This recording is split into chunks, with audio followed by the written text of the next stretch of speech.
नमस्कार दोस्तों, आप देख रहे हैं मेरा चैनल और मैं हूं अनूप श्रीवास्तव। दोस्तों, आज बात करते हैं रायबरेली की।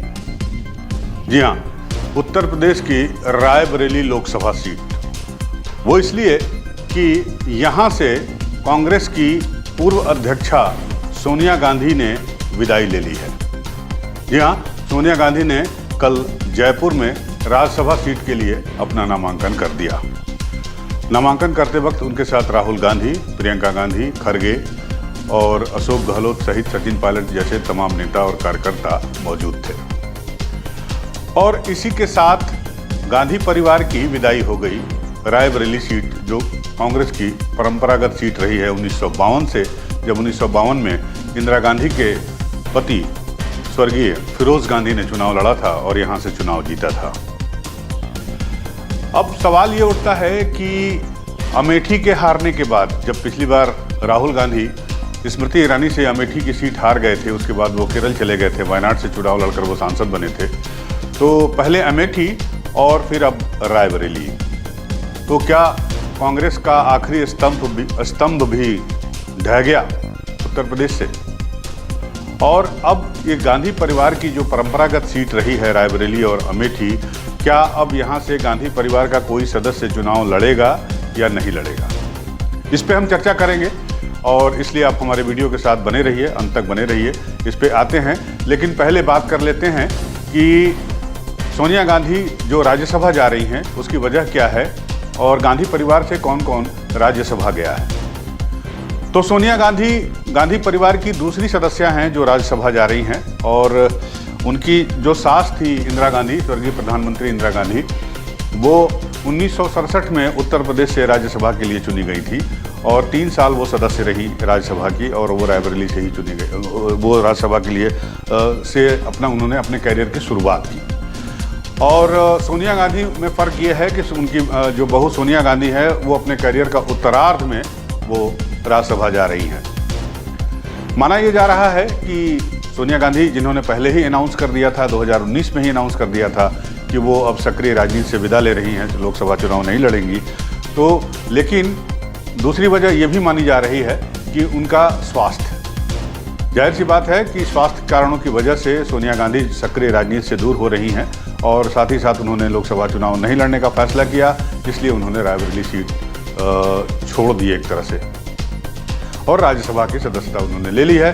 सदन में उनकी उपस्थिति मौजूद रहे, बरकरार रहे, और उनकी उपस्थिति जो है वो न सिर्फ कांग्रेस के बाकी सदस्यों को संबल प्रदान करेगी बल्कि अतिरिक्त ऊर्जा भी प्रदान करेगी, और एक तरह से एक गार्जियनशिप जो है वो बरकरार रहेगा, बना रहेगा। संसद में कांग्रेस के जो भी सदस्य दोनों सदनों में मौजूद रहेंगे।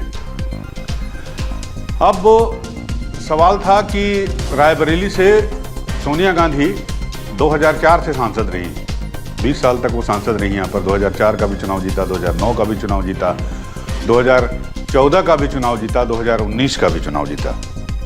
और 2014 जब से प्रधानमंत्री नरेंद्र मोदी का ऑरा सामने आ गया, उस लहर में भी, बीजेपी की लहर में भी सोनिया गांधी ने जीत हासिल की। रायबरेली की सीट सोनिया गांधी के खाते में दर्ज हुई। ये अलग बात है कि मतों का अंतर थोड़ा बहुत जरूर कम हो गया और अमेठी की सीट कांग्रेस हार गई, लेकिन रायबरेली की सीट जो है उनके पास बनी रही। और अभी भी जो सीट शेयरिंग की बात चल रही है समाजवादी पार्टी के साथ उनकी, उसमें रायबरेली और अमेठी 2 ऐसी सीटें हैं जो समाजवादी पार्टी बिना कहे कांग्रेस को ऑफर करती रही है। मुलायम सिंह के समय से ही समाजवादी पार्टी यहाँ पर अपने कैंडिडेट नहीं खड़ा करती है। तो अब आते हैं सवाल पर कि सोनिया गांधी के विदाई के बाद, सोनिया गांधी के जाने के बाद जो तीसरी पीढ़ी है कांग्रेस पार्टी की, क्या वो चुनाव लड़ेगी या नहीं लड़ेगी? पहली पीढ़ी इंदिरा गांधी की थी। इंदिरा गांधी ने यहाँ पर 3 बार चुनाव जीता। 1967 में जीता चुनाव, 1971 में जीता चुनाव, 1980 में जीता चुनाव, लेकिन 1977 में राजनारायण ने उनको यहाँ से चुनाव हरा दिया था कोर्ट के जरिए।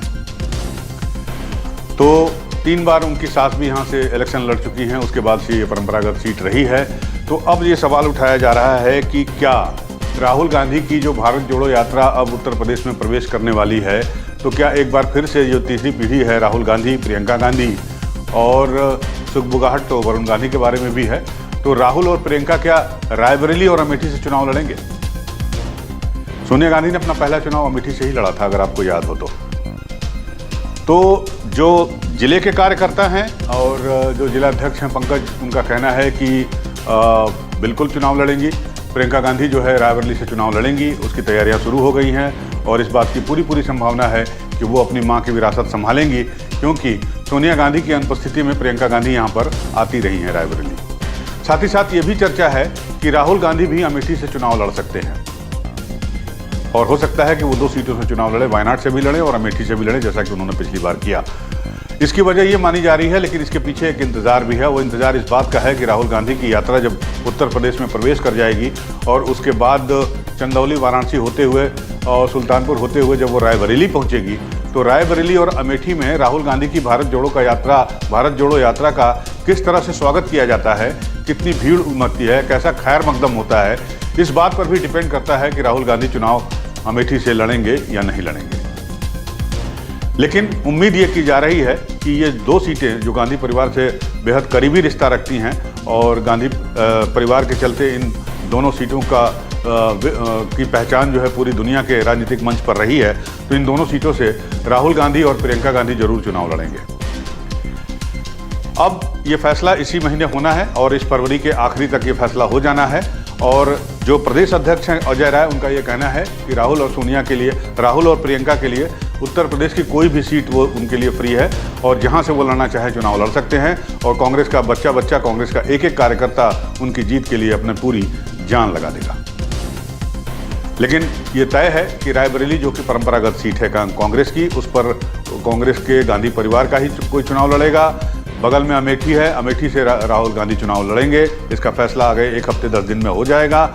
इसके साथ ही साथ वरुण गांधी के भी चुनाव लड़ने की सुगबुगाहट हो रही है सुल्तानपुर से।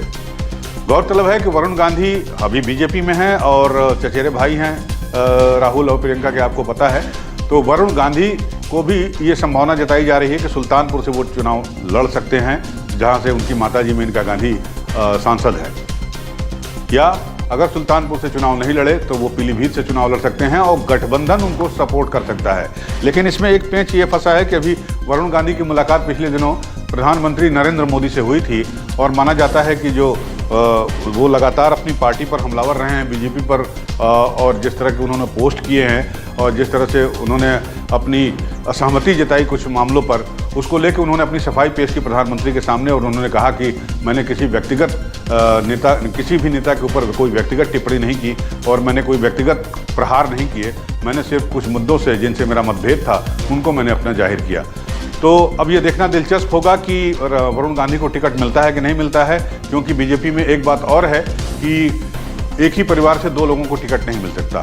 तो या तो मेनका गांधी को टिकट मिलेगा या तो वरुण गांधी को मिलेगा। वरुण गांधी को मिलेगा टिकट तो वरुण गांधी सुल्तानपुर या फिर पीलीभीत से वो उम्मीदवार हो सकते हैं बीजेपी के। और अगर बीजेपी ने उनको टिकट नहीं दिया तो माना यह जा रहा है कि इंडिया गठबंधन की तरफ से वो उम्मीदवार हो सकते हैं, या जहां से वो चुनाव लड़े, अगर सुल्तानपुर से लड़े तो, पीलीभीत से लड़े तो वहां पर इंडिया गठबंधन अपना कोई उम्मीदवार शायद नहीं खड़ा करेगा। तो बड़ा ही दिलचस्प है कांग्रेस की तीसरी पीढ़ी को लेकर। वरुण गांधी हो, चाहे राहुल गांधी हो, चाहे प्रियंका गांधी को हो, सबकी निगाहें लगी हैं उत्तर प्रदेश की इन 4 खास सीटों पर, रायबरेली, अमेठी, सुल्तानपुर और पीलीभीत। नजरें हमारी भी लगी हुई हैं। आप भी हमारे साथ बने रहिए, जो भी अपडेट आएगा हम आप तक पहुंचाते रहेंगे। आप अपना प्यार और स्नेह बनाए रखिए, हमारे चैनल को लाइक करिए, सब्सक्राइब करिए। मिलते हैं आपसे अगले वीडियो में, तब तक के लिए